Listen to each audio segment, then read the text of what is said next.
Detrás de cada gran idea se esconde una historia con el poder de cambiar vidas. Ideas que enseñan, historias que inspiran.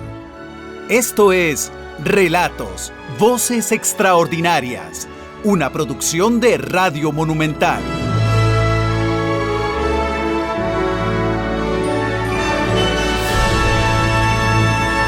Mi nombre es Guanel G. Gutiérrez, soy profesor universitario en el área de Psicología Criminal. Durante mucho tiempo fui funcionario de la Unidad Especial de Intervención del Ministerio de la Presidencia, casi 18 años estuve en esa unidad que se encarga de la atención de situaciones de crisis de alto riesgo. También en mis inicios, muy joven, recién salidito del colegio, fui agente de la Policía Control de Drogas. También mucha enseñanza, mucha experiencia por parte de compañeros que se puede adquirir en ese tema, el tema de drogas. Ahora, desde la parte como profesor, compartiendo todo ese conocimiento con muchos jóvenes que aspiran y quieren llegar a ser investigadores criminales. Esa es parte de mi experiencia como psicólogo también y en algún momento también como comunicador en programas de radio, compartiendo toda esa experiencia.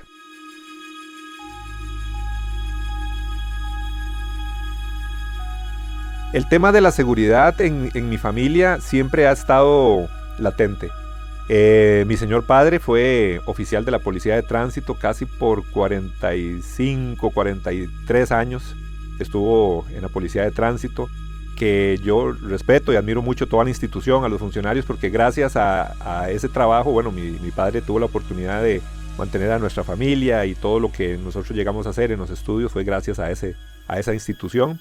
Entonces, desde mi niñez estuve muy cerca de los operativos policiales, también de lo que eran las patrullas, lo que eran las motos de tránsito. Me acuerdo en la sala, en la cochera de mi casa, una casa pequeña, pero ahí mi papá llegaba con la moto de tránsito, entonces me acuerdo de la moto de la policía de tránsito, y entonces siempre estuvimos muy cerca de todo el ambiente policial.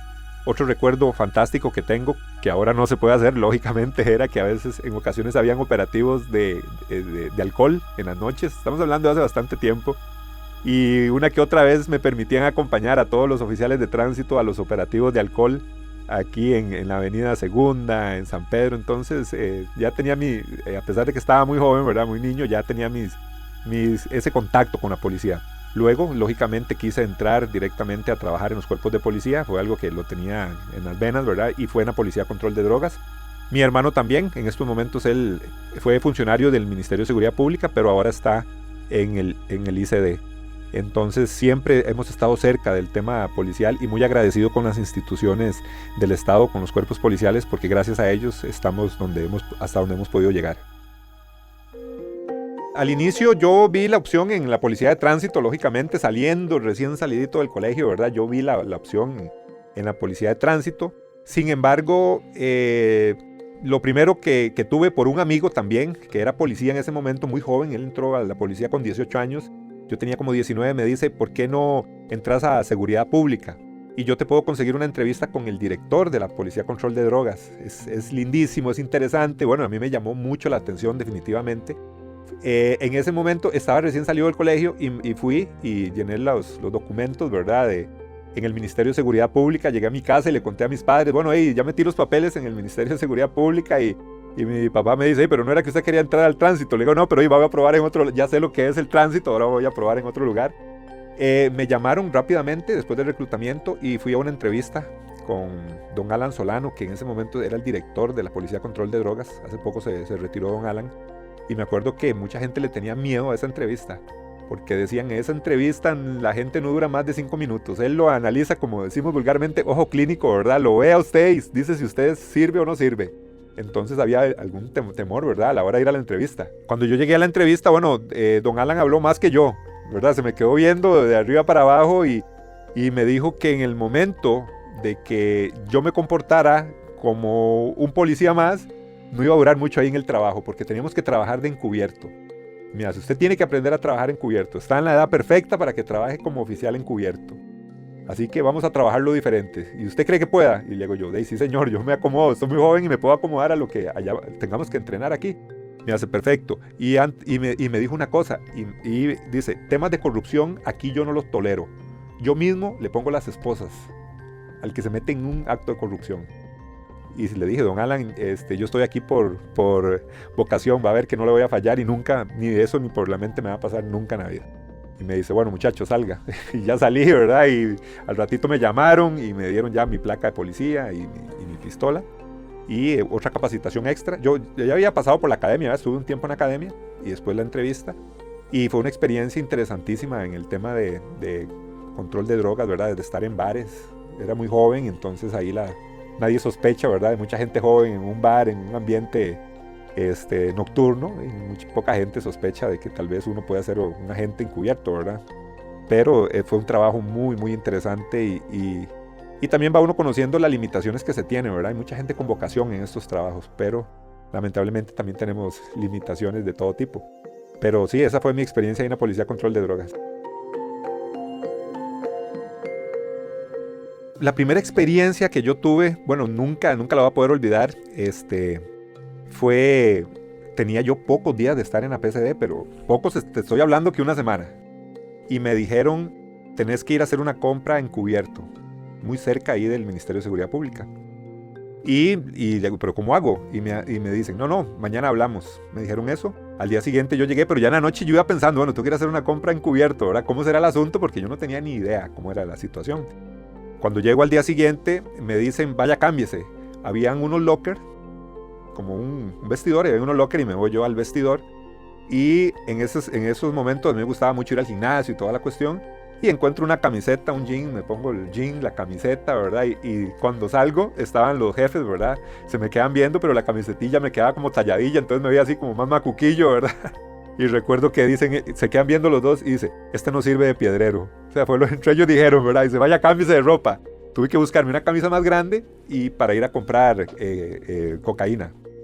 En ese momento me dice, bajemos, y había un informante, ahí se trabajaba con informantes, había un muchacho ahí que con solo verlo daba muchísima lástima, ¿verdad? Un muchacho joven, pero totalmente caído en el tema de drogas, le faltaban hasta dientes, súper flaquito, bueno, ¿verdad? Así, muy adentro del tema de las drogas del muchacho.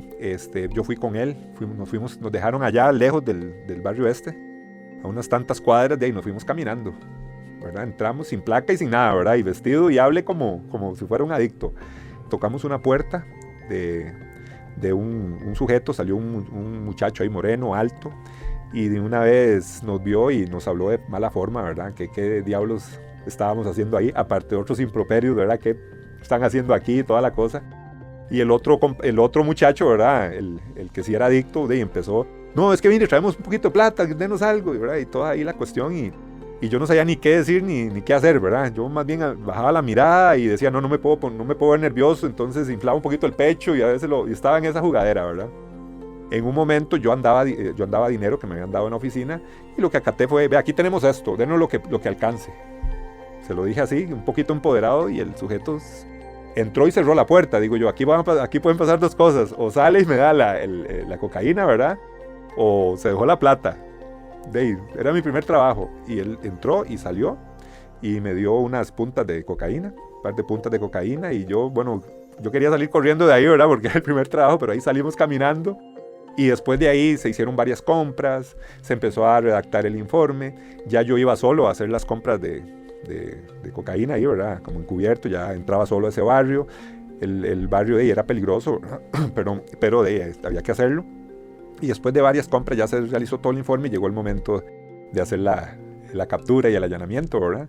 Con una señal de aprobación que tenía que yo dar a otros compañeros que estaban viendo desde un punto lejano de que la compra era positiva, ¿verdad? Con billetes marcados y toda la cuestión. Y en el momento de que se pudo hacer el intercambio, él me dio la droga, yo le di el dinero. En ese momento tenía yo ahí que dar una señal con una gorra, me quité la gorra y yo no podía dejar que ese sujeto entrara y se deshiciera de los billetes ni nada, ¿verdad? Eso era parte del trabajo, y ahí yo lo agarré, me identifiqué como policía. A mí los minutos se me hicieron eternos, ¿verdad? Mientras llegaban los compañeros y llegaron, se hizo el allanamiento y ya se detuvo al sujeto y todo el procedimiento después. Pero ese fue mi primer trabajo, pero como les cuento fue a los 4 o 5 días, yo creo que tenía una semana de trabajo. Yo lo que dije, aquí tengo que adoptar un papel. Esto es un papel y esto es un rol que lo tengo que aceptar, que lo tengo que adaptar y si no lo hago de buena forma, el que está en riesgo es mi pellejo, ¿verdad? Porque estaba en un lugar donde yo no llevaba radio de comunicación, no llevaba nada, entonces ahí yo me la tenía que jugar. Entonces, en ese momento, a pesar de que, lógico que hay miedo, nunca había estado en una situación de ese tipo, pero la parte racional es importante y empezar a visualizar. Yo empecé a visualizar, bueno, voy a caminar con este muchacho, voy a llegar aquí, cómo me voy a comportar. Me habían dicho también los compañeros ahí de trabajo, bueno, el que era pareja mía de trabajo en ese momento que me asignaron, que no me comportara amenazante. Llevaba una gorra, entonces tampoco que estuviera viéndolo mucho a los ojos. Que hay algo interesante, y es cierto, este tipo de personas que son adictas siempre cargan como un sentimiento de culpa, pareciera, es algo interesante. Entonces volver a ver a la gente a los ojos, siempre andan así como cabizbajos un poco, saben de que estos vendedores de droga cuando quieren les venden y cuando quieren no, entonces se vuelven como muy sumisos ante ellos. Esa era la mentalidad que yo llevaba, pero llegó un momento donde el sujeto no quería, como estaba dudoso de quién era yo, más al otro muchacho ya lo conocían, pero yo dije, en ese momento fue lo que se me ocurrió, ellos también quieren la plata, y si yo les enseño el dinero, ellos van a aceptarlo, y por eso le dije, bueno, aquí está esto, denos lo que alcance, ¿verdad? Pero sí hay una conducta ahí de los adictos, lógicamente, que es ante ellos más que todo, hasta ante los vendedores y todo. Es una conducta como sumisa, ¿verdad? Como temerosa también, porque al final de cuentas ellos son los que le están supliendo esa droga que ellos necesitan para sentirse un poco mejor. En la Policía de Control de Drogas, el proceso de aprendizaje y de enseñanza era casi que al ritmo de tambor, ¿verdad? Haciendo y aprendiendo en los allanamientos, de una vez participando en lo que eran estos eventos, así como lo que eran las compras encubiertas. En esos momentos había poco personal, entonces casi que a todos los trabajos, alguna pareja de compañeros tenía un allanamiento o estaba en una investigación y todos participábamos en algún momento, entonces todos los días había trabajo prácticamente, todos los días. Entonces va aprendiendo uno y va viviendo muy rápido porque no hay espacio como para relajarse mucho, siempre hay trabajo. Entonces, con el tema de drogas, ese fue importante a ese ritmo. Yo conocía lo que era la Unidad Especial de Intervención, conocía lo que era la DIS, conocía más lo que era la DIS, ¿verdad?, que la propia Unidad Especial de Intervención. Y siempre había escuchado de que la DIS era el tema de seguridad nacional, entonces que había más probabilidades o posibilidades de capacitación y todos estos temas. Entonces también yo decidí llenar documentos en la DIS. Me hicieron entrevistas, me llamaron, me entrevistaron, la psicóloga y toda la cuestión. Sin embargo, yo estaba un poquito perdido porque la Dirección de Inteligencia y Seguridad Nacional, yo me estaba imaginando la gente que trabaja en investigaciones y todos estos temas. Pero en la entrevista que me hicieron, como que el perfil me mandaron más a la unidad táctica, a la unidad de choque. Por ahí fue. Entonces, estando también me mandaron a entrevistarme con el jefe de la unidad táctica. Ahí yo hablé con él, me entrevistó. Yo no conocía a ese equipo táctico. Cuando llegué a la entrevista recuerdo que toco ahí el portón, me abren y veo a los compañeros con el equipo de choque y subiendo gradas, haciendo técnicas de allanamiento, digámoslo así, o despeje. Y digo yo, pero ¿esto qué es, verdad? Entonces ya, esto no es investigación, ¿verdad? Ya vi que era el equipo táctico. Y me entrevistó el jefe, me dijo que si a mí me interesaría, que había mucho riesgo, que era un trabajo peligroso, pero que iba a pasar por lo menos 2 años antes de que yo fuera a un trabajo, a un operativo. O sea, ahí las condiciones eran diferentes. Iban a pasar 2 años para yo poder ser parte del total del equipo para ir a un allanamiento o una captura. Entonces ahí sí el asunto era diferente. Como a los 15 días me llamaron para una prueba física. En la Sabana, me acuerdo, un sábado, hice la prueba física y por dicha me fue bien. Y después me dijeron que si quería ser parte de la unidad especial, que tenía que llevar un curso básico y toda la cuestión. Pero eso sí, tenía que renunciar de la PCD porque son ministerios diferentes, ¿verdad? Uno era el Ministerio de Seguridad Pública y el otro es la Presidencia. Entonces me despedí de los compañeros de la PCD, ¿verdad? Y muy agradecido totalmente con lo que aprendí ahí. No estuve mucho ahí, pero aprendí muchísimo. Y ya después inicié el proceso de capacitación en la Unidad Especial de Intervención.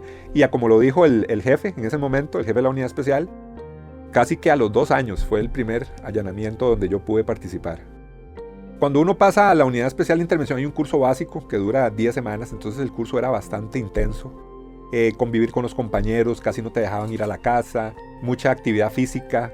el sentimiento de compañerismo crece montones, porque si vos haces algo mal, todos los que están en el grupo los castigan, digámoslo así, ¿verdad? Todos pagan por un error que cometa alguno. Se crea mucho el tema de la pertenencia, el tema del liderazgo. Ahí cambian los roles constantemente. Un día vos sos el jefe, otro día otro compañero. Entonces estás en las dos posiciones, como jefe y como un seguidor, ¿verdad? Digámoslo así. Entonces es un aprendizaje fuerte. Y también te das cuenta de la capacidad que tenés física, porque a veces vos decías, ya no puedo correr más, estoy hecho pistola, como decimos vulgarmente. Pero llegaba otro instructor, vamos a correr, de ahí usted iba. Iban pasando los días y lo vas asimilando. Llega el momento donde mentalmente vos estás entrenando y te das dando cuenta que el sentimiento de compañerismo es muy grande. Y a la hora cuando vas al polígono, cuando vas a disparar, vos sabes que te estás preparando para algo. Y ese algo es el que te llega a la fortaleza para cuando llega una situación de riesgo real, vos confías en cómo te has preparado y te has capacitado. Aparte de que confías en el compañero que tiene al lado, porque si está ahí es porque pasó lo mismo que vos. La primera experiencia, el grupito que estábamos ahí, éramos como 10 o 12 haciendo el curso básico, que ya estábamos ahí. Y a mí y a otro compañero nos llamaron un día como a las 12, medianoche, que nos presentáramos en la oficina, que íbamos a ir a hacer un allanamiento. Un par de muchachos muy jóvenes también que le habían dado muerte a varios repartidores de camiones de productos. Parece que los asaltaban, pero no se sabe si era por la inexperiencia o disparaban y tras de que robaban mataban a los... Y le habían disparado también agentes del OIJ a la hora de la captura. Entonces se decidió hacer un allanamiento y se pidió colaboración de la unidad de nosotros. Ese operativo fue el que el jefe de nosotros consideró que era la buena opción para que 2 del grupo ya participáramos. Entonces ya ahí empezó ese trabajo, y de ahí muchos más, ¿verdad? Muchos más. También en la protección de personas. Nosotros, la Unidad Especial de Intervención, trabajaba en la protección de personas, como escoltas, algunos del presidente o otras personas que vinieran. Esas son parte de las funciones. Y también recuerdo muy bien mi primera escolta, ¿verdad? Que pasé desde las 1 de la mañana hasta las 5 de la mañana en la puerta del presidente de Corea del Sur, que nos había venido a visitar. Entonces pasé toda la madrugada ahí parado en una puerta a la par de un agente escolta de Corea. Entonces ni yo hablaba coreano ni el español, ¿verdad? Lógicamente. Entonces nos pasamos viendo la cara toda la madrugada ahí, ¿verdad? En el hotel. Y fue muy simpático porque son las experiencias, ¿verdad? Esos son los primeros trabajos. Pero sí, la capacitación es importantísima y el sentido de pertenencia es muy grande. Y el compañerismo es muy grande. Por eso es que te da vos el valor de hacer cosas porque la persona que tenés a la par es casi como un hermano, ¿verdad? Eso es muy importante en esos equipos. Los cursos básicos te demuestran a vos para qué sos bueno, cuáles son tus debilidades, en qué tenés que trabajar más. El curso básico te da todo eso. Yo tuve compañeros excelentes disparando con pistola, pero no tan buenos disparando con un fusil, y viceversa. Habían compañeros buenísimos corriendo, salíamos a trotar y eran los que iban de primeros, pero tal vez eran los que más se ponían de estado de ánimo bajo cuando no nos dejaban salir o nos castigaban. Entonces ahí nos dábamos cuenta de un montón de cosas, de que todos teníamos debilidades y fortalezas. Entonces en ese momento nosotros, yo soy bueno para nadar, yo soy bueno para correr, en esto me da súper bien, en esto le gano a todos. ¿Qué he dicho? Vamos a disparar con pistola, esto es súper bien. Entonces ahí nadie esconde nada, o sea, nadie puede fingir algo que uno no es. Entonces uno se da cuenta de las fortalezas que uno tiene, y a la hora de prepararse para un trabajo, igualmente ya vos sabés, y el jefe también se da cuenta, ¿verdad? Él dice, es bueno para esto, es bueno para lo otro. Entonces ahí es donde vos te vas dando cuenta. Cuando vos te vas a preparar, ¿cómo manejar esa parte emocional? Precisamente cuando vos reconoces lo que estás haciendo, cuáles son las circunstancias en las que te puedes ver envuelto. Constantemente entrenábamos en toma de rehenes. Vamos al polígono, pero no era dispararle a una hoja nada más. Era dispararle a una silueta con figura rehén terrorista y todo ese tipo de cosas. Entonces te vas, es un condicionamiento mental de que en cualquier momento esa situación va a llegar, de que va a haber miedo, de que va a haber estrés, pero vos estás capacitado y estás entrenado. Entonces ahí vos vas, es como una balanza, vos vas manejando el miedo. Por más miedo que vos tengas, sabes lo que tienes que hacer y que has entrenado para eso. Es ese condicionamiento que vos tenés.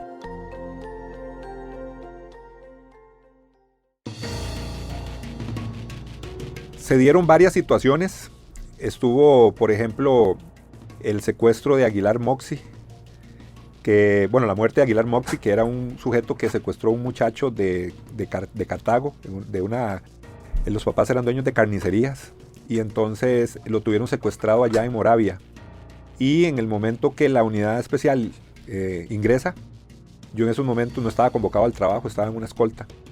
Pero cuando la unidad especial ingresa, los delincuentes empezaron a disparar a la puerta, hiriendo al compañero que tenía el mazo, que estaba abriendo la puerta, y también hirió a un compañero en la cabeza. Cuando los compañeros ingresan, los sujetos siguen disparando, pero cuando ya los compañeros están encima, ellos tiran las armas y se rinden. Y en uno de los cuartos estaba este sujeto, Aguilar Moxi, con la pistola en la cabeza de la persona retenida, el muchacho este que falleció, y ahí él le disparó. Y los compañeros también le dispararon al delincuente.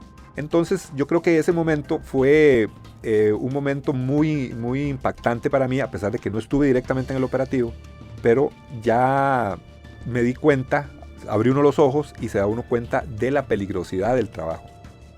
Porque en control de drogas era peligroso, las compras encubiertas y todo esto. Pero ya nosotros cuando vimos cómo era de que a la hora de ingresar por una puerta los sujetos disparaban directamente a la puerta donde vos tenés que estar parado tratando de abrir la puerta para ingresar, se le dice el cono de la muerte, ¿verdad? ¿Por qué? Porque los disparos van a ir a la puerta, porque por ahí es donde van, o el túnel de la muerte también, porque por ahí es donde van a pasar los policías. Entonces los disparos van a ir directo. Entonces estar parado ahí en ese momento, tratar de abrir una puerta, y si los sujetos son muy agresivos van a disparar directamente ahí. Entonces ya ahí uno abre los ojos y uno dice, esto no es un juego, ¿verdad? Esto no es una película, esto es real. Y al tener compañeros heridos también fue muy importante, ¿verdad? Ya ver un disparo en la cabeza, gracias a Dios el compañero no murió. Después hicimos otros allanamientos en Heredia, capturas vehiculares donde el compañero también salió herido. En la Embajada de Chile, por ejemplo, el tema de la Embajada de Chile también se cubrió por parte de la unidad especial, donde hay también personas muertas. Y la Embajada de Chile fue en el 2004. Y después, bueno, se viene lo de Monteverde también, ¿verdad? Que fue muy impactante. Pero yo creo que para todos, no solo para mí, como funcionario de la unidad especial, yo creo que ese secuestro, esa toma de rehenes de este muchacho de Cartago por Aguilar Moxi, yo creo que fue un evento muy importante, porque las unidades tácticas ahí se dieron cuenta de realmente el riesgo, porque antes no había pasado nada de eso. A ningún equipo táctico le había pasado eso. ¿Ves? Y en Monteverde, bueno, después nos matan a un compañero y toda la cuestión. Pero las unidades tácticas aquí, la policía no había pasado por una situación de ese tipo. A pesar de pertenecer a una unidad de choque, que está uno como los bomberos, yo siempre decía, nosotros aquí estamos como los bomberos, ¿verdad? Esperando a ver qué pasa para salir a trabajar. A pesar de que uno va al polígono y está con esa mentalidad de que está uno en una unidad táctica, que está uno ante cualquier evento, nosotros no podíamos, o nadie puede estar en ese estado de alerta las 24 horas del día, o yo estar esperando que hoy van a haber un secuestro de bancos o que van a matar personas. O sea, es casi enfermizo, digámoslo así, ¿verdad? Entonces, ese 8 de marzo para nosotros era un día normal. O sea, yo llegué al trabajo, llegamos a la oficina, nos sentamos todos ahí los compañeros a ver qué había que hacer, quiénes iban para el polígono, quiénes tenían alguna escolta. Todo era un día totalmente normal. Inclusive yo tenía clases de la universidad y tenía examen a las 6 y yo salía a las 4. Entonces yo más bien estaba haciéndole mente, ¿verdad? De que si en el transcurso de la tarde yo tenía un chancecito ahí para ponerme a repasar, ¿verdad? Para el examen y toda la cuestión. No está uno en esa tensión total, ¿verdad? Uno se relaja realmente, ¿verdad? No es sano pasar en ese estrés o en ese sentimiento de que algo va a pasar. No es saludable. Entonces ese día para todos, casi que para todos, fue un día normal. Cerca de las 3:30 de la tarde, cuando nosotros en ese momento en la oficina, si no había nada extraordinario, se cumplía un horario de 7 a 4. Entonces a las 4 ya estaba uno pensando en ir a la universidad, y a las 3:30 fue que nos dicen una alerta, están asaltando un banco, asaltaron el Banco Monteverde. Todo el mundo a cambiarse, ¿verdad? Rápido, ¿verdad? Entonces ya ahí usted está en un estado de tranquilidad y de un momento a otro es como encender la luz, ¿verdad? Sale usted corriendo, busca las botas, el traje. Practicábamos eso también, cuánto durábamos en salir de la oficina ya con todo el equipo listo, pasando por la armería para tener el fusil y toda la cuestión. Entonces es como un cambio de chip, ¿verdad? Es así, inmediato. Ese día a las 3:30 nos dicen, bueno, están asaltando el banco, y ya sale uno corriendo a ponerse el traje y toda la cuestión, ¿verdad? El casco, el chaleco, todo lo que usted necesita. Muy controlado. La experiencia le da a uno eso. O sea, usted lo hace corriendo, pero muy controlado, ¿verdad? No es que entra uno en caos, sino usted sabe lo que está haciendo. Inclusive cuando nosotros nos alistamos y nos montamos al vehículo, yo siempre tenía la maña, ¿verdad? De volver a ver quiénes iban en el equipo, ¿verdad? porque uno, como te digo, ahí todo el mundo se conoce, yo sé quién dispara bien, quién hace esto bien, entonces uno dice, vamos a ver quiénes vamos aquí, ¿verdad? Para saber cómo va a salir el operativo.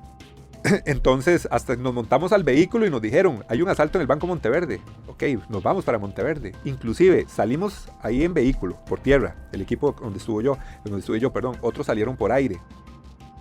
Aprende uno tanto a manejar ese estrés y eso que nosotros ni preguntábamos lo que estaba pasando. Porque en otras ocasiones nos desplazábamos de un lugar hasta otro y en ese trayecto la situación cambiaba 10.000 veces. De que el sujeto se entregaba o que no se entregaba, de que tenía arma, de que sí tenía, que no tenía. En esas situaciones de crisis la información primaria no es confiable.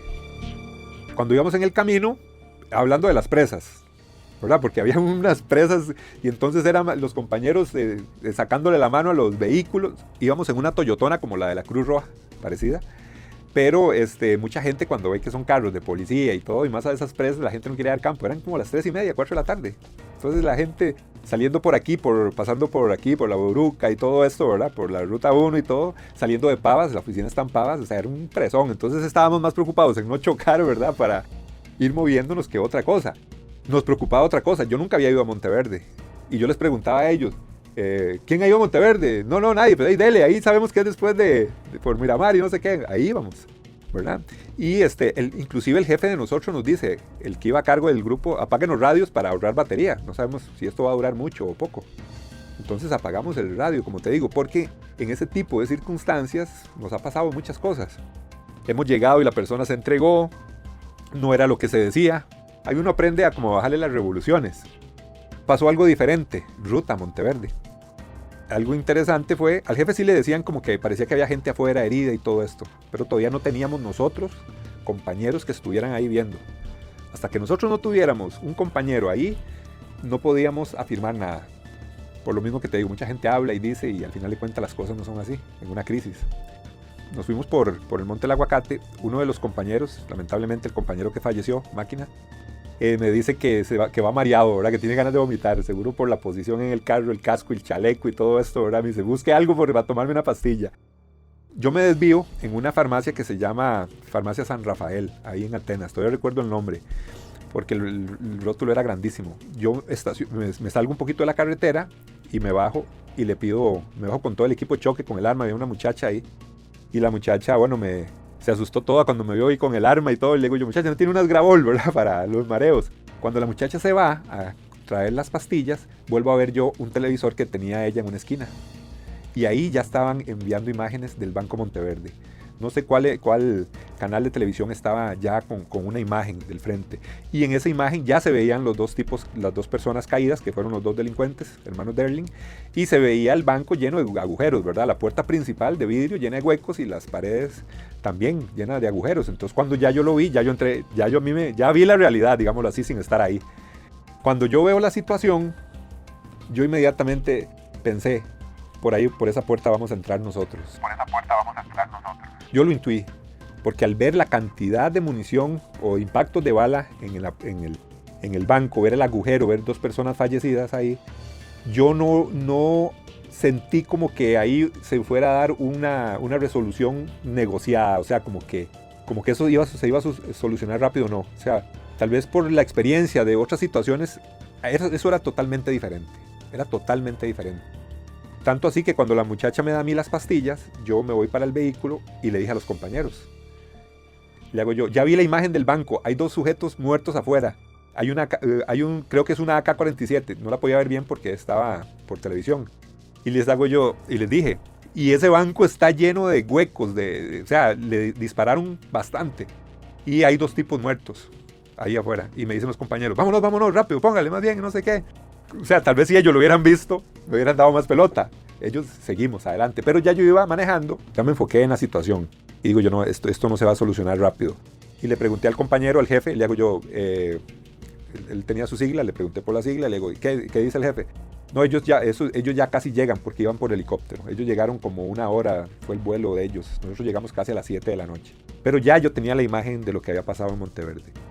Ninguno conocía Monteverde y cuando empezamos a entrar a la calle Lastre, que empieza a subir uno para llegar a Monteverde. Siempre se me olvida, vamos por la ruta 1, por ejemplo, después de Punta Arenas hay un cruce a mano derecha que ya empieza por Limonal, creo que es. Empieza uno a subir. Cuando íbamos por ahí ya nos estaba cayendo la noche, eran las 6, nosotros salimos de aquí 3:30, 4. Habíamos durado como 2 horas, nosotros llegamos a Monteverde tipo 7:20 de la noche. Cuando íbamos subiendo por esa calle Lastre, ya cayendo la noche, yo seguía con imagen de lo que había ocurrido. Ya, como decís vos, ya nadie hablaba nada, ya todo el mundo iba serio, callado. Algunos compañeros, recuerdo, mandando algún mensaje de texto por el telefonito, esos que teníamos antes, viejos, ¿verdad? Mandando un mensaje o algo. Y yo preocupado porque tenía mis dudas si íbamos por la ruta correcta, porque nadie había ido a Monteverde y no teníamos el Waze en ese momento. Y yo seguí, yo pensaba, ¿será por aquí? ¿Será por allá? Poníamos la radio, ¿verdad? Para oír los noticierios y todo, y se iba la señal y venía. Como a las 7 de la noche, fue algo que lo pusimos, subimos el radio del volumen, y estaban, alguna emisora, no sé cuál, pero estaban diciendo que nuevamente hay disparos dentro del banco a las 7 de la noche. Hay disparos dentro del banco, están disparando y la gente está gritando y no sé qué, estaban así hablando. En ese momento, ya los compañeros que se habían ido por helicóptero tenían que estar allá. Nosotros ya sabíamos, dura una hora, tienen que estar ahí. Si hay disparos nuevamente en el banco, ellos van a entrar. Eso fue lo que yo pensé y los demás compañeros también lo dijeron cuando lo oyeron. Van a entrar los demás compañeros porque eso es dentro de las manejo de crisis, equipos tácticos, eso se ventila ahí. Cuando hay disparos a rehenes, ultimátum, algunas consideraciones el equipo táctico entra. La cuestión es que escuchamos, no supimos nada, tratamos de ubicar por radio, por frecuencia, y ahí por el tema montañoso no entraba bien, hasta que ya empezamos a ver los postes de luz del alumbrado público, y digo yo, ya aquí vamos a llegar a Monteverde. Inmediatamente llegamos y había un caos ahí en Santa Elena, ¿verdad? Que es el pueblito. Había un caos ahí, todo el mundo afuera y los extranjeros en un centro comercial, en un supermercado, y nosotros llegamos en el carro, todo el mundo se nos queda viendo y al frente, puro frente de nosotros había un retén policial, estaba la fuerza pública y el compañero, ya el jefe llamó y el jefe nos dijo, sigan, avancen 300 metros, ahí llegan, se parquean a la derecha, hay un hotel ahí y ya pasamos y en ese momento nos bajamos, pero poco desubicados por la noche y todo, y dónde está, nos bajamos llevábamos escudos y cosillas así, de mazos y todo, pensamos a bajar cosas y recuerdo que un compañero que estaba al lado dice, ¿dónde está el banco? Y le hace aquí a la par, o sea, estábamos casi que a 3 metros por la parte trasera del banco, allá habían unas cabinas y ahí fue donde nosotros entramos, para empezar a preparar lo que íbamos a hacer. Entonces estábamos casi a la par del banco, muy muy cerca. Entonces ese fue el primer impacto, ver el tema de la oscuridad de la noche también le da ese tema, ¿verdad? De que vamos a entrar y no se va a ver bien, que hay poca iluminación. Eso también uno lo piensa a la hora de hacer un ingreso. Hay personas retenidas, hay rehenes y tenemos que entrar de noche. Dios guarde dispararle a un rehén, que eso es algo que no se le sale a uno de la cabeza, ¿verdad? Cometer el error de dispararle a un inocente, ¿verdad? Eso es fatal. Entonces, todas esas preocupaciones llegaban, ¿verdad? A pesar de que uno tiene miedo, uno empieza a analizar la situación. Bueno, me puedo enfrentar esto. Precisamente eso, estamos de noche. ¿Cuántos sujetos son? ¿Serán 2? ¿Serán 3? No sabíamos exactamente. Las armas de grueso calibre. ¿Qué estará pensando el jefe? ¿Habrá negociación? ¿No habrá negociación?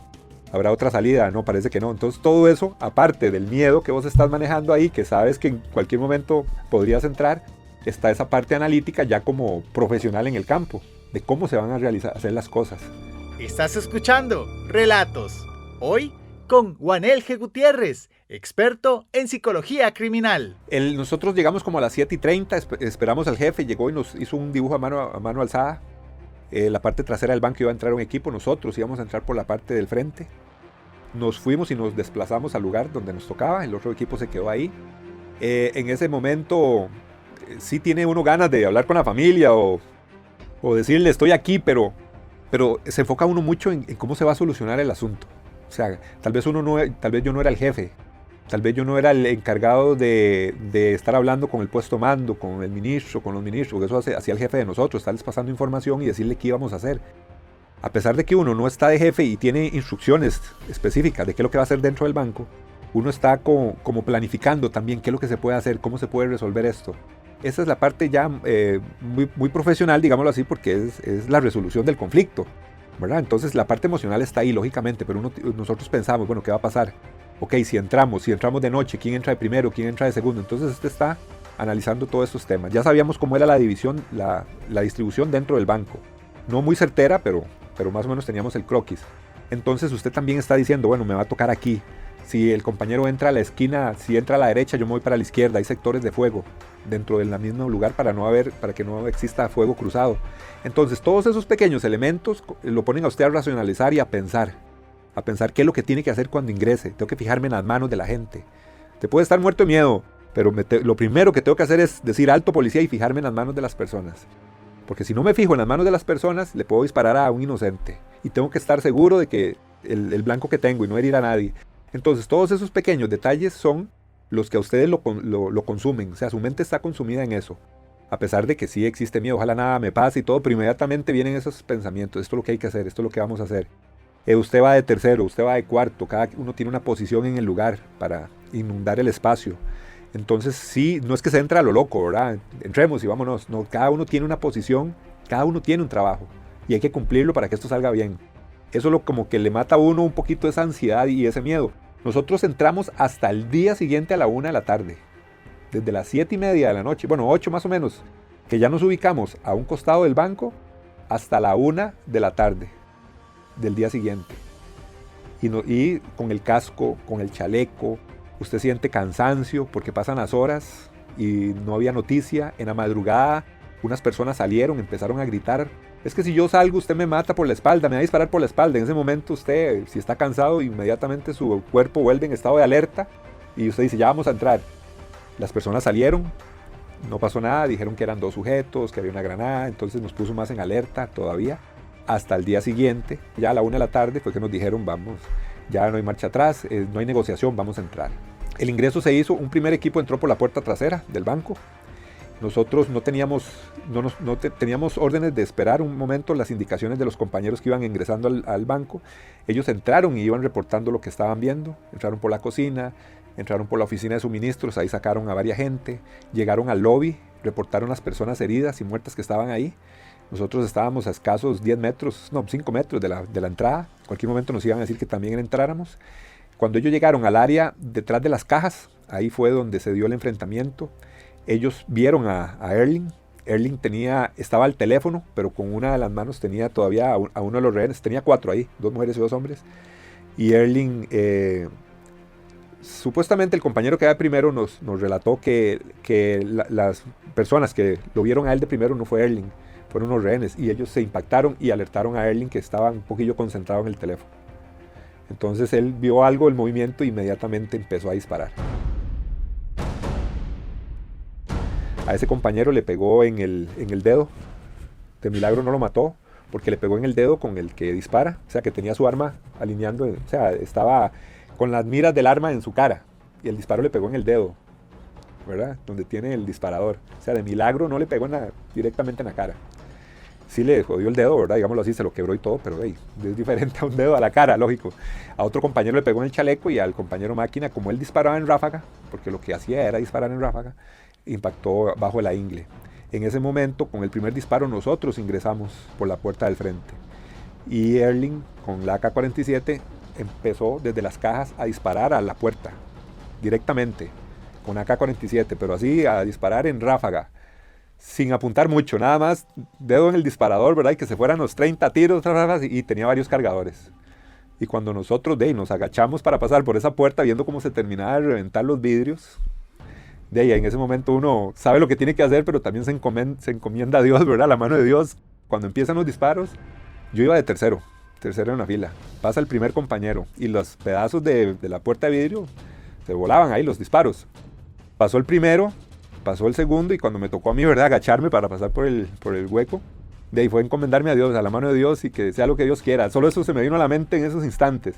Cuando ya veo hacia el suelo, lo primero que veo son las piernas de las personas muertas, sangre, y vuelvo, ya me paro bien, voy a la esquina que me tocaba despejar, porque hay sectores de fuego, e inmediatamente vuelvo a ver a las cajas, y ahí se veían, todo eso son cuestiones de segundo, ¿verdad? Se veían los fogonazos del AK-47, o sea, pero eran fogonazos, que yo no sé sinceramente cómo no nos impactó a más, porque ese banco es muy pequeño, bueno, ahora es el Consejo Municipal. Eso, o sea, los disparos iban directo a la puerta. Y varios pasamos y los fogonazos se veían y usted no dice en qué momento uno de esos es para uno. Lamentablemente sí, yo vi al compañero que cayó, al que hirieron en la ingle, al compañero Oscar. Cuando yo me arrodillo y él está totalmente caído, bueno, yo le bajo el pasamontañas. A él le decíamos máquina de cariño y yo le decía, máquina, aguante, aguante. Mientras yo le decía eso, le trataba de ubicar la herida porque la tenía en la pierna. Pero el kimono, y era quina pura ingle, entonces era imposible. Bueno, yo agarré el guante lleno de sangre y me lo quité con los dientes, ¿verdad? Toda la boca me quedó llena de sangre, me lo quité para tratar de ver dónde es que tenía la herida, pero era imposible. Bueno, y el sujeto estoy ahí disparando, ¿verdad?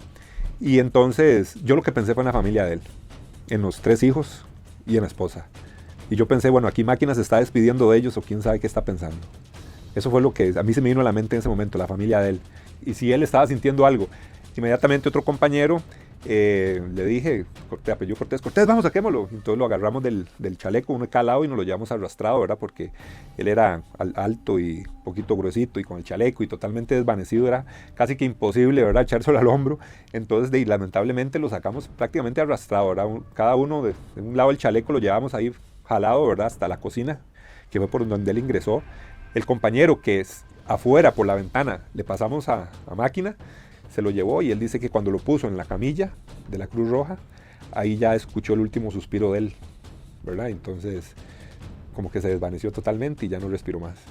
Entonces, fue muy duro porque nosotros lo sacamos por la ventana, pero tuvimos que regresar al lobby del banco, ¿verdad?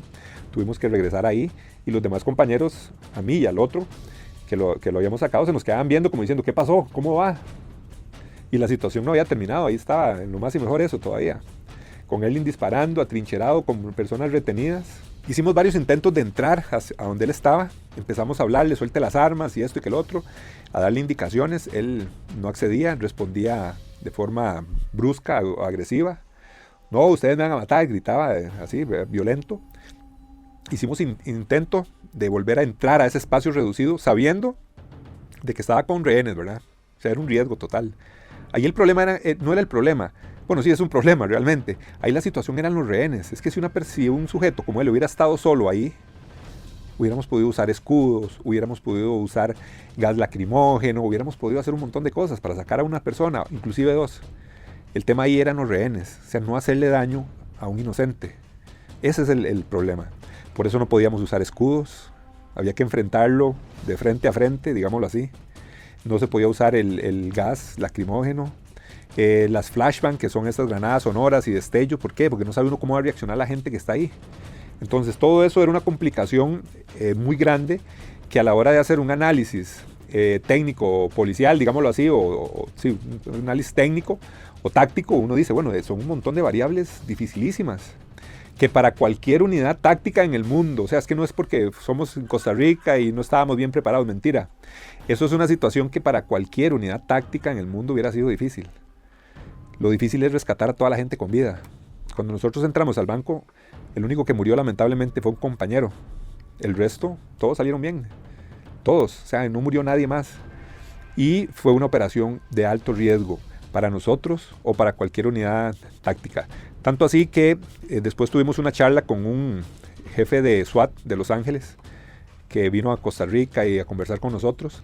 Él también, bueno, imagínense allá en Los Ángeles, ¿verdad? Todas las situaciones a las que se enfrenta. Él había perdido como 8 compañeros en enfrentamientos armados y él nos decía que por lo que íbamos a pasar, las críticas, los cuestionamientos hacia que todo eso era normal y que teníamos que seguir adelante, ¿verdad? Y no bajar la cabeza en futuros trabajos. Erling salió, un compañero le dijo que entregara las armas y Erling le respondió de forma diferente. Ahí cuando estábamos. No habló de forma agresiva ni violenta. Él dijo, es que pero no me van a matar si salgo, con un tono de voz totalmente bajo, como abriendo la puerta a la negociación. En ese momento el jefe de nosotros dijo, ya nadie le diga nada y que hable este compañero. Y este compañero empezó a hablar con él, a decirle que entregara las armas, que viera lo que le había pasado a los hermanos. Él decía, ellos sabían lo que venían. Así se refirió a los hermanos. Le dijo, él, entregue las armas, vea, ya sé que se ha hecho mucho daño, pero ¿cuántos años me van a meter a la cárcel? Ahí fue donde se le decía, eso no lo sabemos nosotros, eso se va a resolver después de que vea qué fue lo que pasó.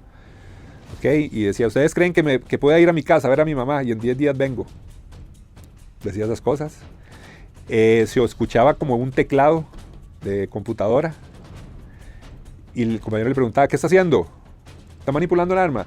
Dice, no, es que yo siempre quise jugar con una de estas, con una computadora.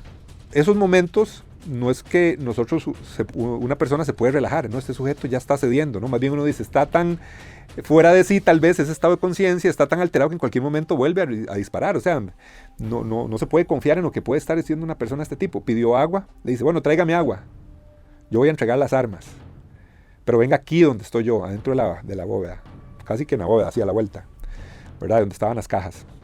El compañero mío, nosotros dudamos de que lo hiciera, porque se podía armar el enfrentamiento con armas.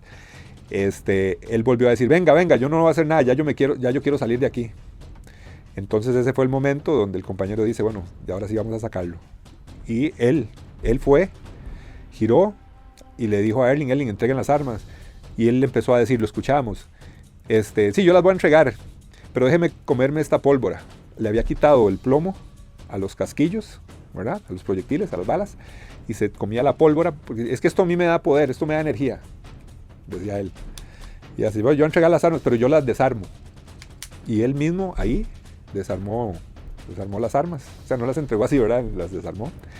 Y el jefe mío ya dice, ya va a salir, él lo agarró, bueno, toda la cuestión, ¿verdad? Lo sacó. El jefe nos dijo, nadie le va a disparar a este sujeto. En el momento que pase, que salga de esa bóveda y pase por aquí, por donde estamos nosotros, en el lobby, digámoslo así, del banco, iba a pasar frente a nosotros, aquí nadie le va a hacer nada a ese tipo que ya se rindió, ¿verdad? Ya se rindió, nadie, ni que por la mente le pasa, sabemos que murió máquina, pero aquí nadie se va a atrever a hacerle nada a este sujeto porque está saliendo y se está entregando a la autoridad y a la policía, allá que lo juzguen los tribunales. Por aquello, ¿verdad? El jefe seguro pensó de que nos dolía mucho que hubiese matado a un compañero. Inclusive la gente después nos criticó muchísimo de cómo ese sujeto salió así, caminando por la puerta. Mucha gente quería verlo también en bolsa, como salieron lamentablemente muchas personas de ahí, heridas de muerte. Pero de ahí el destino lo quiso así, y nosotros actuamos como teníamos que actuar, como buenos policías. Tanto así que en el 2011, la fuga a la Reforma, participamos prácticamente los mismos que estuvimos en Monteverde, y ahí ya Erling no tuvo la suerte de salir con vida, ¿verdad? Y él falleció en el intento de fuga de la Reforma. Y para lo que nosotros había sido algo muy doloroso perder un compañero que nunca nos había pasado, ninguna unidad táctica en este país ha perdido una persona en un combate, en un allanamiento, nos pasó a nosotros. Lo que había sido muy doloroso, lo que era algo como inconcluso. Nosotros decíamos, hicimos las cosas bien, sacamos mucha gente, o sea, nadie más murió, solo un compañero. Pero aún así habían muchas críticas de la actuación policial, de la gente que había muerto por las heridas que tuvieron durante mucho tiempo, personas desangradas.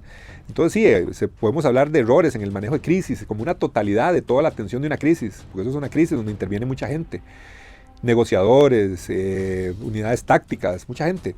Nosotros consideramos que por lo menos lo que hicimos nosotros estaba bien hecho. Inclusive a nosotros nos hubieran dicho, apenas llegamos, entren, porque hay personas heridas, nosotros lo hubiéramos hecho. Totalmente convencido, el jefe le hubiera dado la orden.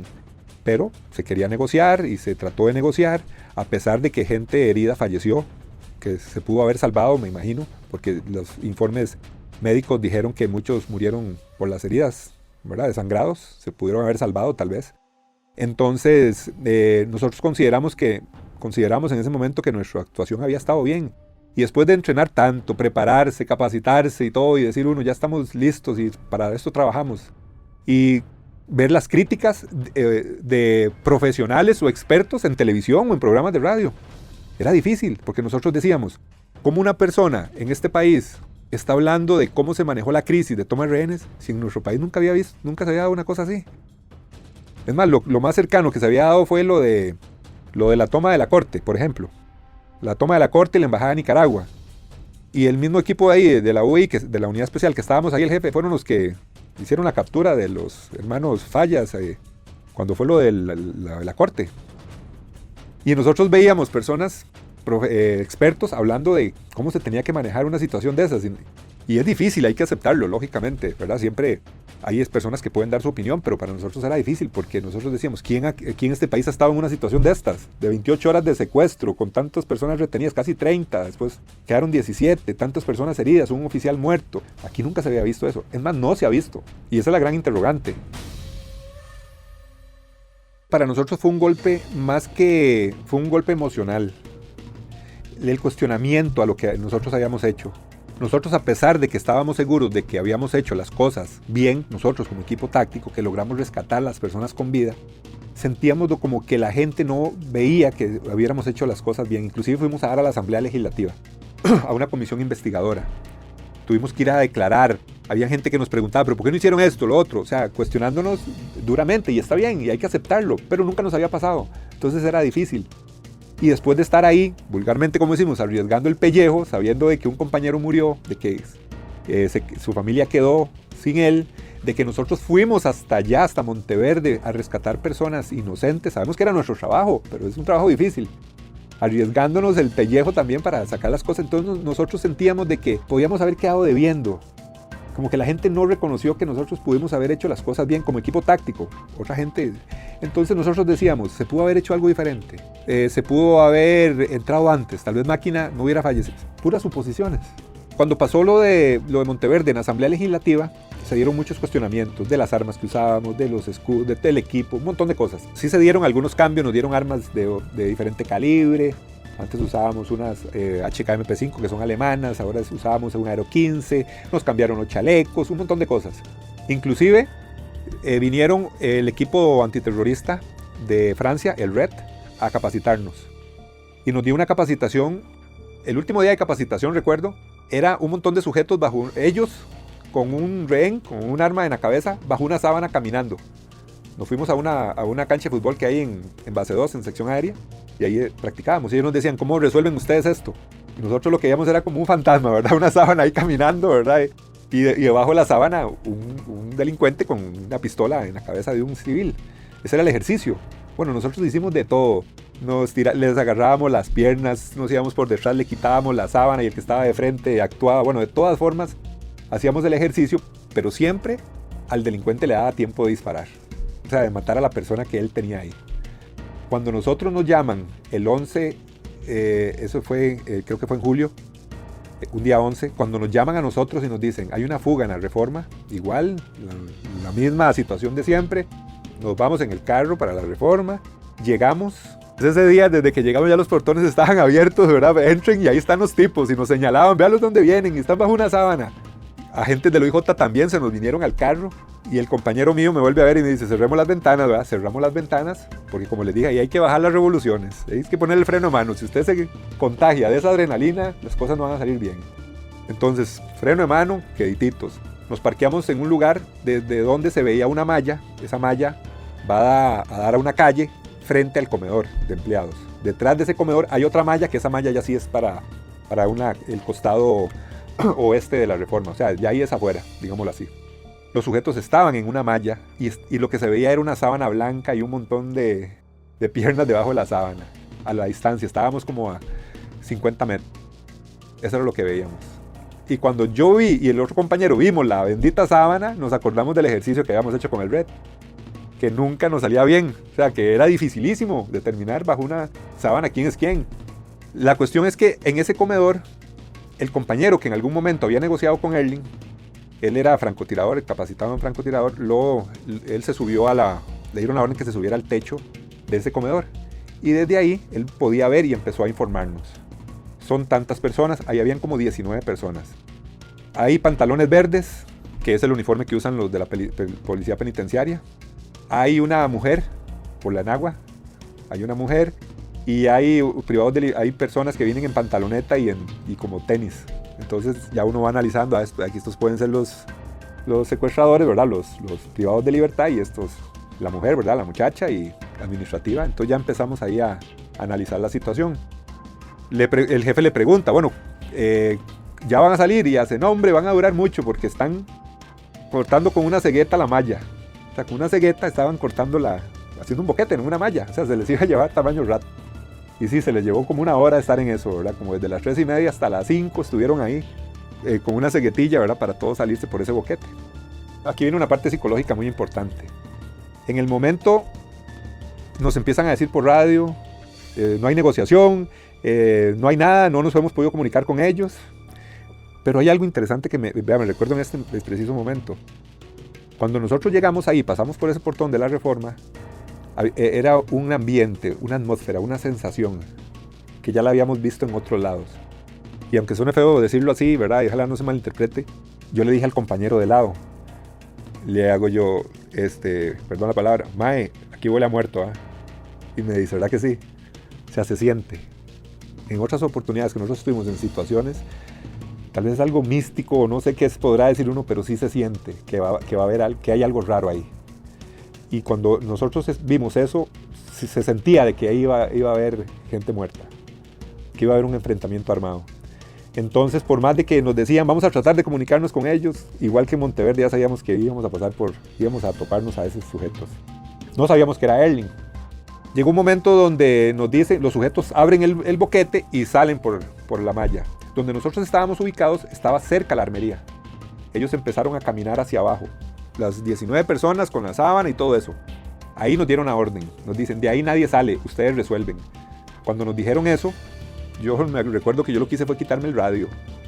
¿Por qué? Porque también emocionalmente está uno con esa tensión de que el jefe dice algo, de que mandaron una información. Entonces usted no se puede concentrar exactamente en lo que va a hacer ya en ese momento, ¿verdad? Porque está pendiente de qué va a ocurrir. Pero cuando a vos te dicen, ya no hay nada, ustedes resuelven. O sea, ya el ministro, viceministro, ya nada, usted es el que se va a encargar de esto.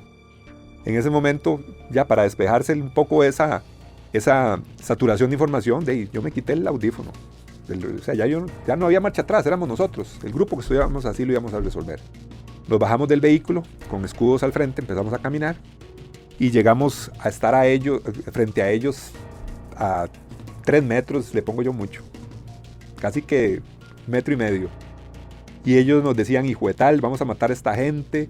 Hijo de tal, quítense, porque los matamos. Los que venían de rehenes lloraban, porque venían uno estaba al frente, venía con la pistola en la cabeza y el sujeto lloraba y decía, quítense por favor, nos van a matar. Bueno, era un caos. Ahí cualquiera hubiera estornudado en ese momento, ¿verdad? Y hubiera sido fatal, hasta que llegó el momento donde usamos unas granadas sonoras, unas flashbang, en ese momento sí se usaron. Los sujetos cuando como ellos estaban gritando y todo esto, no estaban tan mentalmente preparados para lo que nosotros íbamos a hacer. Nosotros estábamos calladitos, ellos eran los que insultaban, pero nosotros ya teníamos nuestro plan. Cuando ellos vieron que se levantaron 2 manos detrás de los escudos y vieron 2 granadas, que no eran granadas de fragmentación, o sea, no hacían daño, ellos todos se movieron y venían amarrados. Se habían amarrado como para que ninguno se les escapara, o quién sabe qué analizaron ellos. Cuando se movieron, se fueron al suelo. Se cayeron porque era mucha gente. Entonces los compañeros que iban con el escudo al frente se fueron hacia ellos. Ellos dispararon hacia los escudos y otros compañeros que estaban ahí, bueno, ya pudieron impactar y neutralizar a 2 de los delincuentes. Yo les puedo jurar a toda la gente, porque lo hemos hablado siempre en el grupo, de que nadie sabía que uno de esos era Erling. Nadie sabía que uno de esos era Erling. En ese momento es un grado de estrés y de tensión tan grande de que usted me pregunta ahorita y me puede poner en fila a toda la gente que estuvo ahí ese día y yo no recuerdo ninguna cara. ¿Pero qué me acuerdo? Del arma de fuego que ellos tenían. Me acuerdo que el de camisa verde tenía un arma. Me acuerdo que había uno con un short rojo que también tenía como un cuchillo estos improvisados que hacen ellos. De eso sí me acuerdo. Pero de las caras no. ¿Por qué? Porque uno se enfoca tanto en quién tiene las armas en sus manos, porque son las amenazas, de quién tiene el cuchillo, de quién es el que va a hacer daño, que todo eso queda a otro nivel, a un segundo plano. Y todo esto tiene una explicación científica que después ya uno analiza, ¿verdad? Por ejemplo, ¿por qué uno en una balacera dentro del Banco Monteverde, los disparos de la AK-47 y nosotros nunca usamos tapaoídos? Porque hay un nervio en nuestro oído que cuando está en una situación de estrés, como mis sentidos se agudizan, se crea la visión de túnel y también un nervio auditivo se bloquea para no tener una mala sensación de los disparos, o sea, de sonidos que son muy fuertes. Entonces ya después uno comienza a analizar por qué pasan las cosas, ¿verdad? Todo tiene una ciencia.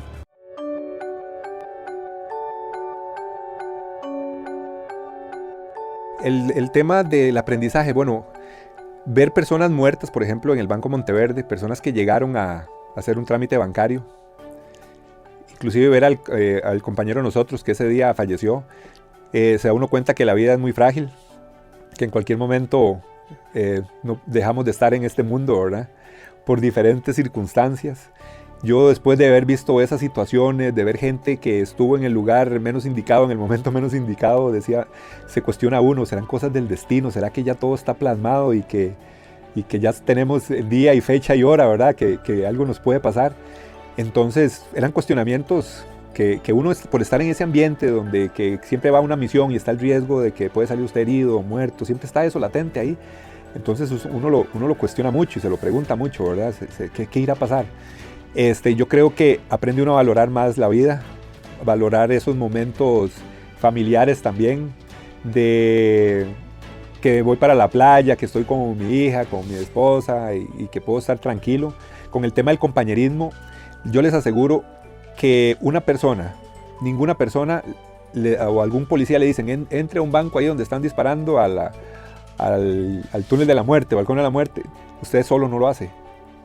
Usted va con sus compañeros porque usted tiene una responsabilidad por su trabajo, porque para eso se preparó, y por la vida de ese compañero. Usted nunca lo dejaría que entre por ahí solo.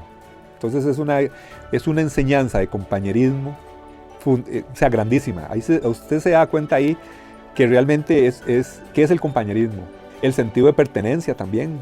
¿Por qué nos dolió a nosotros tanto las críticas? Porque teníamos el sentido de pertenencia y decíamos, la unidad especial siempre ha hecho buenos trabajos, nos ha ido bien, entonces nos sentíamos bien. Es un sentido de pertenencia. El liderazgo, fundamental. Cuando el compañero de nosotros, máquina, cae herido, nosotros y lo sacamos y todavía la situación no se había resuelto porque Erling se atrincheró todavía más con rehenes. Nosotros en ese momento nos volvíamos a ver y cuando vimos entrar al jefe por la puerta fue como un alivio. O sea, fue como replantear todo. Eso es una muestra de liderazgo también. Con solo que él llegó, nos volvimos a como ubicar después de estar en ese shock de que, no nos salió las cosas a la primera como tenía que ser. Y él se nos quedaba viendo a cada uno, recuerdo que él se nos quedó viendo a cada uno como haciendo inventario, a ver cómo estábamos anímicamente. Eso fue una muestra de liderazgo también. Entonces yo creo que todo eso es importante. Algo que me ha dejado mucho ya en la vida personal, cuando yo decido escribir, después cuando ya como psicólogo y empecé a dar clases, me di cuenta de que muchas cosas que dicen los libros de psicología criminal nosotros lo habíamos vivido.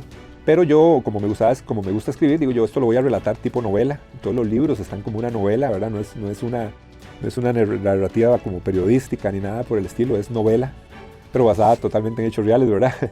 También cuando doy clases ahí en el CUC, en el Colegio Universitario de Cartago, y veo esa cantidad de estudiantes, muchachos muy jóvenes, deseando entrar a la PCD, deseando estar en ADIS o en el OIJ, también me entra ese sentimiento bonito de que hay mucha gente que va a llegar y pueden llegar a hacer un camino como el que yo hice, ¿verdad? Y sabiendo que ahora los niveles de violencia y todo esto es más fuertes que antes. Pero ese es el futuro de las fuerzas de policía de nuestro país, todos estos muchachos.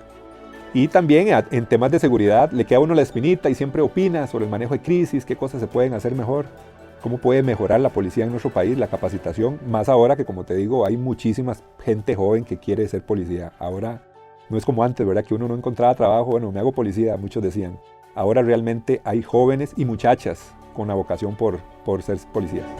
El primer libro está dedicado a Óscar Quesada, a Máquina. No podía no hacerlo, digámoslo así, ¿verdad? Tenía que estar dedicado a él porque él dio la vida por personas que no conocía.